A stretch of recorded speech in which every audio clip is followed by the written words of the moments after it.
Prendere decisioni in contesti di incertezza è sempre stato basato principalmente su intuito ed esperienza. La statistica però negli ultimi anni ci sta mostrando quanto sia ampia la differenza tra la nostra percezione della realtà basata sull'esperienza e la realtà effettiva. Per questo motivo i processi decisionali vengono sempre più supportati da analisi statistiche e calcolo delle probabilità. Ciò che mi affascina di più riguardo alla statistica è la possibilità di utilizzare gli stessi strumenti metodologici per poter studiare una varietà di problemi completamente diversi tra di loro e comunque avere sempre un impatto reale nella vita di tutti i giorni. Mi piace perché con la statistica non mi annoio mai, guardo sempre a problemi diversi, guardo sempre a relazioni diverse. La statistica mi piace appunto perché la ritroviamo ovunque, in qualsiasi cosa che ci circonda, in qualsiasi cosa che ci piace. Pensiamo alle nostre passioni, al cinema, allo sport, alla cucina, in qualsiasi cosa c'è una piccola parte di statistica. Quello che mi piace di più e che ho capito in tutti questi anni è che la statistica è uno strumento fondamentale per capire il mondo in cui viviamo. Ho fatto il liceo classico e quando dovevo scegliere quale percorso universitario intraprendere ero in completa crisi. Ero in completa crisi perché mi piaceva tutto, ma non mi sentivo adatta a fare nulla.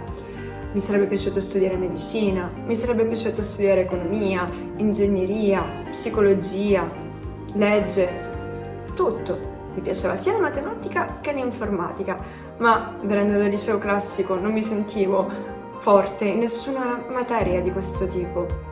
Sono sempre stata brava in matematica e sin dalla fine del liceo sapevo di voler studiare una disciplina scientifica e così ho iniziato a studiare matematica, ma mi sono subito resa conto che per quanto mi piacesse la logica, il rigore della matematica, mancava un aspetto un po' più pratico e fu allora che decisi di iscrivermi in statistica.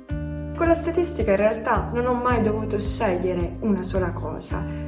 Con la statistica ho continuato a studiare tutte queste materie guardandole solamente da un punto di vista un po' diverso.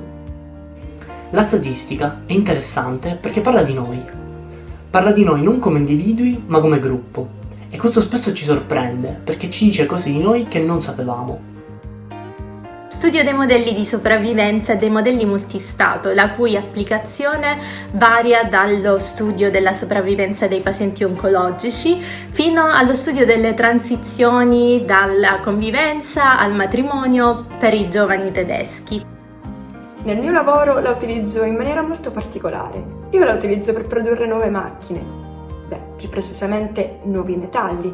Noi guardiamo per esempio alle proprietà meccaniche dei metalli, guardiamo a come un metallo possa diventare più resistente e più duttile e possiamo farlo collegando le proprietà meccaniche alle proprietà della microstruttura dei metalli.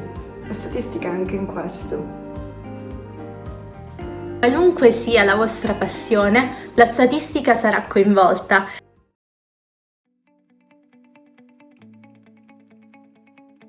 Se siete arrivati fino a qui, vi hanno certamente incuriosito le testimonianze dei nostri ex studenti.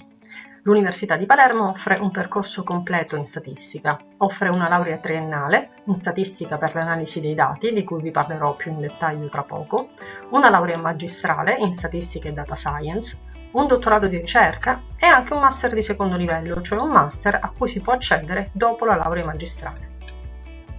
Ma cosa è la statistica?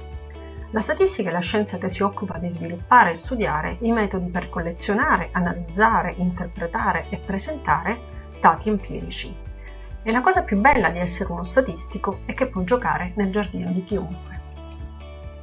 E infatti lo statistico può occuparsi di economia, per esempio per fare previsioni di andamenti azionari, ma può anche affiancare un medico per studiare l'efficacia di un farmaco o di una terapia, o in ambito industriale per il monitoraggio della qualità dei processi produttivi. Uno statistico può occuparsi di assicurazioni e quindi andare a determinare il premio di una polizza in relazione al rischio di furto di un'auto, per esempio, cosa che in genere è diversa da città a città. Uno statistico può anche occuparsi di sport. Sono sempre di più le squadre di calcio, di basket, di baseball che usano modelli statistici, per esempio, per gestire e ottimizzare gli acquisti dei giocatori. O ancora lo statistico può occuparsi di ecologia e quindi studiare l'evoluzione o la scomparsa di una determinata specie. Lo statistico può occuparsi di information technology. Dietro Shazam o dietro una ricerca di Google ci sono algoritmi e modelli statistici che permettono di dare una risposta sulla base di elaborazioni automatiche e ovviamente immediate di una serie di dati. Può occuparsi di meteorologia. Può anche fare da consulente giuridico di un avvocato o di un magistrato, per esempio per andare a individuare le responsabilità di un processo. Può occuparsi di demografia e prevedere, per esempio, l'andamento della crescita della popolazione. Può occuparsi di archeologia, perché la datazione dei reperti o l'attribuzione di un volto ad un cranio ritrovato o lo studio di testi e di autori possono essere basati su modelli ed elaborazioni statistiche. Tutti questi possibili campi di applicazione della statistica fanno sì che si possa trovare lavoro in istituti e centri di ricerca pubblici e privati, nella pubblica amministrazione, in aziende di produzione di beni e servizi, presso compagnie assicurative o istituto di credito e molto altro. Cerchiamo studenti che amino la matematica e l'informatica e soprattutto che abbiano curiosità. L'iscrizione al corso di laurea non prevede test di accesso. L'offerta didattica del corso di laurea è molto varia e interdisciplinare perché non si studia solo statistica ma anche matematica, probabilità, inglese, economia e soprattutto informatica, perché oltre a un corso di informatica quasi tutti gli insegnamenti prevedono esercitazioni da svolgere al PC nel laboratorio informatico del Dipartimento. E in tutto questo, grazie al progetto Laurea Scientifiche di cui il corso di laurea fa parte, le matricole sono affiancate da tutor di supporto per le materie del primo anno, soprattutto statistica, matematica e calcolo della probabilità, che organizzano anche esercitazioni integrative per gruppi di studenti. Nel mese di settembre, 2 settimane prima dell'inizio delle lezioni, viene organizzato un corso zero di matematica, un precorso facoltativo, che permette di rivedere quei concetti base utili a seguire con maggior profitto le lezioni del corso di matematica. Inoltre, al conseguimento della laurea, viene rilasciata una certificazione in Data Analyst sotto forma di Open Badge da parte di UNIPA e di SAS Institute, software statistico molto richiesto dalle grandi aziende.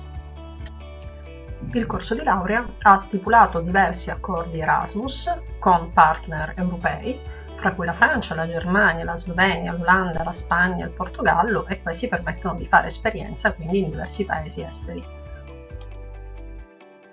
Il mercato ha un enorme bisogno di statistici. Molti articoli recenti evidenziano la necessità dello statistico come figura chiave per il progresso. Avrete certamente sentito dire che i big data sono il petrolio del nuovo millennio e saperne trarre informazioni è vincente. Oggi è sempre più facile raccogliere enormi quantità di dati e uno statistico, a differenza per esempio di un informatico, sa muoversi in questo mare di informazione distinguendo ciò che è utile, quindi informativo, da ciò che è solo un rumore di fondo.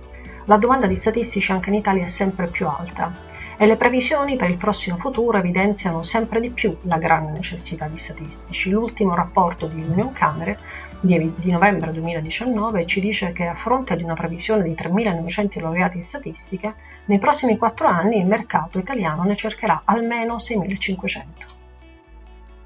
Ma quali sono le caratteristiche dei nostri laureati? Ce lo dice l'indagine che il Consorzio Interuniversitario Alma Laurea svolge annualmente. Secondo l'ultima indagine, il 95% dei nostri laureati si laurea al più con un anno di ritardo. Quasi tutti proseguono gli studi, in genere la nostra magistrale in statistica e data science, e gli altri lavorano in aziende private con uno stipendio medio netto mensile di 1.126 euro e sono anche abbastanza soddisfatti di ciò che fanno. I dati naturalmente dei laureati alla magistrale sono ancora migliori. La stessa indagine Alma Laurea mostra che i nostri studenti esprimono un alto gradimento per il corso di laurea. È certamente un ruolo non trascurabile giocato dal fatto che i nostri corsi non sono corsi affollati. Noi abbiamo circa 60 matricole triennali all'anno e questo permette di stabilire un ottimo rapporto docente-studente. Per restare aggiornati, seguite i nostri canali social Facebook e Instagram, oltre naturalmente alla pagina istituzionale del CDS, e naturalmente se volete altre informazioni potete contattarmi al mio indirizzo mail antonella.plaia@unica.it oppure inviare una mail a quello del CDS statistica@unica.it.